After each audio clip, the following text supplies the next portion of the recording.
I say a lot of prayers in my head. I pray sometimes for my patients to have good recoveries, to have a good experience, to go home to a safe home.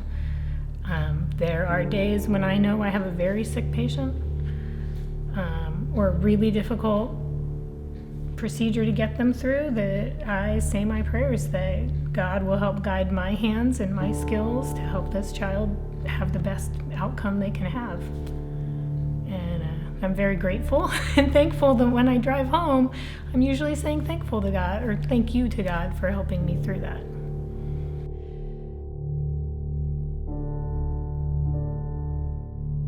My name is Trish Michels, and I am a pediatric anesthesiologist at Shriners Hospital for Children. Children they're much more open, I think, than adults. They're these wonderful, innocent little people, and they have a whole world to grow up and explore, and I just want to help them, and in some ways protect them. I can't protect the whole world, but I think that's why I love working with kids.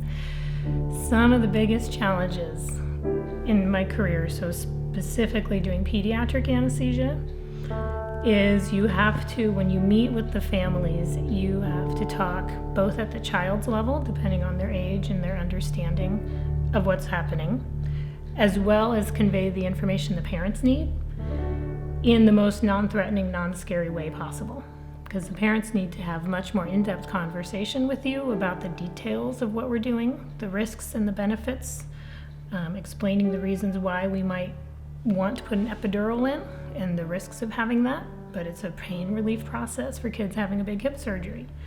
And you want to have that conversation without frightening the child as well, especially once they're about 5 years old and older, because they are listening. You might think that they're just playing their video game, but they are listening to every word. That's a big challenge, and that's a day-to-day, every single case, every single kid I take care of, that's a challenge. Seeing kids that had been treated inappropriately or abused and having to care for them and then having to send them out of the hospital and hope they would be okay. There were very difficult times. And cancer, that was very hard also. And it was just soul-crushing to take care of an 18-month-old with a horrible brain tumor. And it makes you doubt your faith. How could this happen? This beautiful little baby with a horrible diagnosis and a horrible set of things we have to put them through. It was very challenging. And I'll admit I cried. I cried with the parents. I'd cried with my patients. I'd go home and sometimes cry. But I don't think there's any other way to get the emotions out. But at the end of the day, you were there to learn to take care of those kids and do the best thing you could for them. Get them through their surgeries, provide them pain relief, provide them a face and a person that will be right there with them. It's one of the most important things in pediatric anesthesia, is to meet with the child, with their parents, and then hopefully establish a rapport, and then the kids can learn to trust you and know you will be there for them the whole time during their surgery. And then that you will give them back to their parents when you're done. I get it when a mom can't stop crying because I have her baby's coming with me to the operating room, and I know, now that I'm a parent, I know there's nothing else I can say to her to make it better until she's holding her child again. And it doesn't matter whether they're 2 weeks old or 12 years old. And I didn't understand that, really emotionally understand that, until I had my own kids. And some of them will remind you of your own child.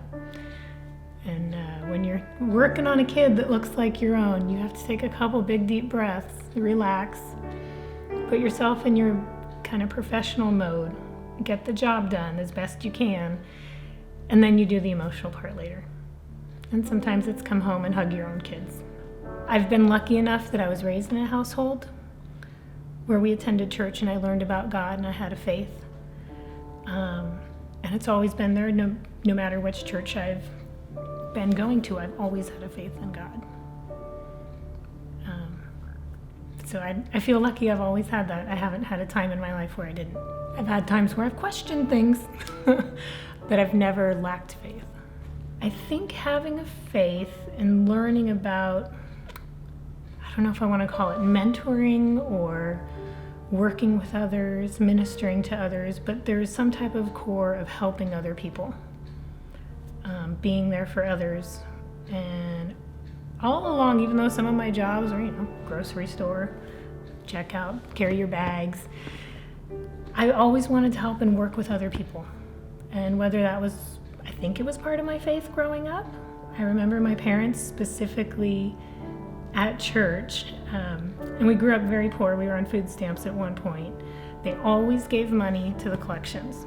And they told us that no matter how poor we are, someone else has it worse.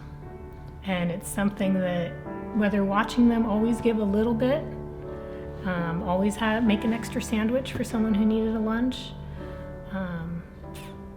So growing up with them, growing up attending church with a faith in God and helping others, and the good feeling you get from that, that probably did play a big role in my career to work with other people.